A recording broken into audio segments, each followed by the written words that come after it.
A little bit about attic tank insulation.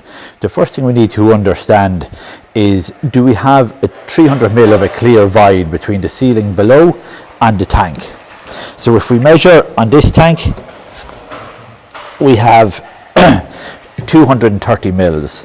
So when we're insulating the attic, we don't need to insulate underneath the tank, because the natural heat will stop that tank from freezing.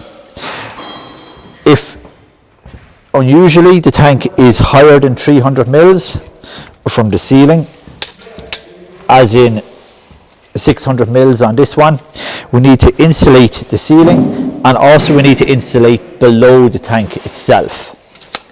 That's the first thing to understand with water tanks.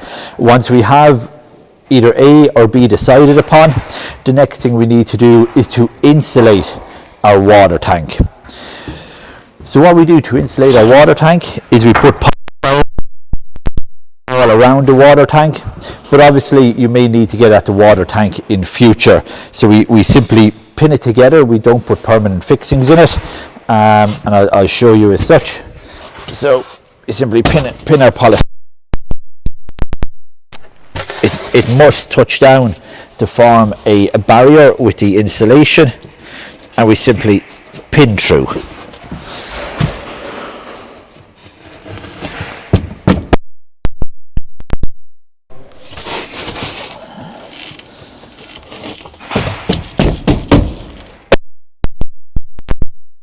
Are only push tight, so if the homeowner ever needs to come back up and check anything in the water tank, it's very easy for them to do so. They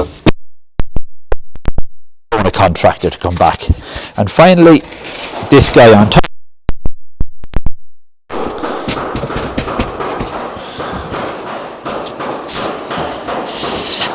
Now, the water tank, and we've accounted for the height of the water tank as well, and the homeowner can come back at any stage and check it. If there was pipes running to the water tank, we'd simply insulate those as well until they meet our ceiling insulation. So that will be your ceiling, your downlighters, your attic hatch, your water tank and your pipes. All 5 elements in your attic are now sealed forever.